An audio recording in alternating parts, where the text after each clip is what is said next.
दिल्ली वालों को बिजली का करंट लगा है। बिजली के दामों में 10 पैसे से लेकर 1 रुपए 75 पैसे तक की बढ़ोतरी कर दी गई है। अब 200 यूनिट तक बिजली 10 पैसे महंगी हो गई है और यानी कि अब 200 यूनिट खर्च करने वालों को 3 रुपए 90 पैसे की जगह 4 रुपए प्रति यूनिट के हिसाब से चुकाने होंगे। बिजली के दाम में जो ये बढ़ोतरी है वो 8.32% की है। डोमेस्टिक में बिल्कुल बहुत मिनिमल होगा। डोमेस्टिक में भी जो 800 यूनिट तक का जिनका कंजम्पशन है उनका बिल अभी कम हो जाएगा। इसके अलावा एक जो टाइम ऑफ डे टैरिफ है वो अभी लग रहा है डोमेस्टिक को छोड़ के बाकी सभी पे लग रहा है, तो वो कंटिन्यू रहेगा, डोमेस्टिक पे नहीं लगेगा। और डोमेस्टिक के अलावा जो बाकी पे लग रहा है वो 100 किलोवाट तक के कंज्यूमर्स पे लग रहा है अभी।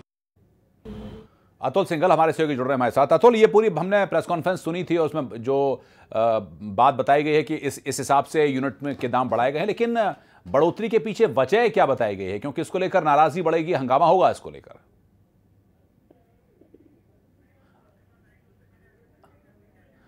अरविंदर सिंह लवली इस वक्त कुछ कह रहे हैं, अतुल से बाद में बात करेंगे। आम आदमी पार्टी जिस तरीके से छोड़ के भागी थी और दिल्ली के लोगों को वायदा किया था कि 50% बिजली सस्ती करेंगे और बिजली सब्सिडी के नाम पे कांग्रेस की सब्सिडी और अपनी सब्सिडी केवल 1 महीने की देके भाग गए। और बीजेपी जिन्होंने कहा था 30% बिजली सस्ती करेंगे, आज बिजली के रेट सस्ते होने की बजाय बढ़ा दिए गए हैं। अब मालूम नहीं दिल्ली के लोगों का क्या होगा, क्योंकि बीजेपी का हमेशा ये स्टैंड रहा है कि वो सब्सिडी के खिलाफ है। उन्होंने विधानसभा में भी सब्सिडी के खिलाफ वोट किया था और ये कहा था कि बीजेपी सब्सिडी को सपोर्ट नहीं करती। हर्षवर्धन जी ने, दिल्ली के लोग ऑलरेडी ना बिजली आ रही है और जो आ भी रही है वो कांग्रेस के समय से भी महंगी आ रही है। तो चुनाव के समय में इन लोगों का एक चेहरा होता है और चुनाव के बाद दूसरा चेहरा होता है।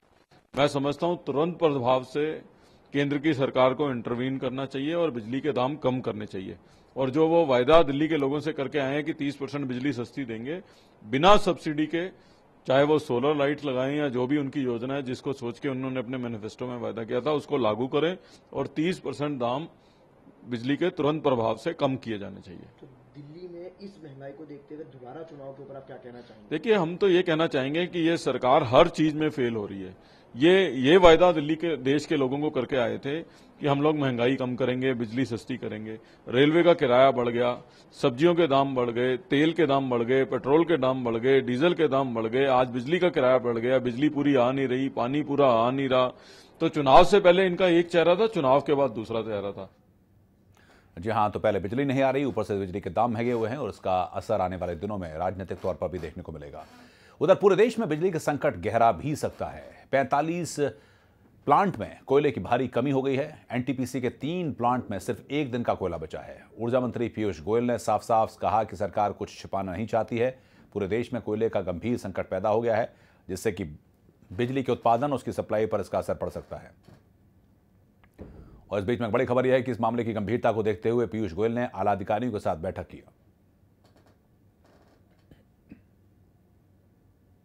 एनटीपीसी के 6 प्लांट्स में कोयले की स्टॉक कम है और वो बड़ी गंभीर स्थिति है। वो जानकारी मेरे पास है और एनटीपीसी चेयरमैन मुझे आके मिलके गए थे और मैंने कहा था कि आप लिखित रूप में भी बता दीजिए तो उस पर उचित कार्रवाई हो सके। इट इज़ अ फैक्ट कि कोयले की कमी एनटीपीसी के कई स्टेशन और कई राज्यों के भी अलग अलग स्टेशन पे है, पर उसकी वास्तव स्थिति ये है कि गत 5 वर्षों में कोयले का प्रोडक्शन, उत्पादन लेस देन 2% ग्रोथ रहा है हर वर्ष।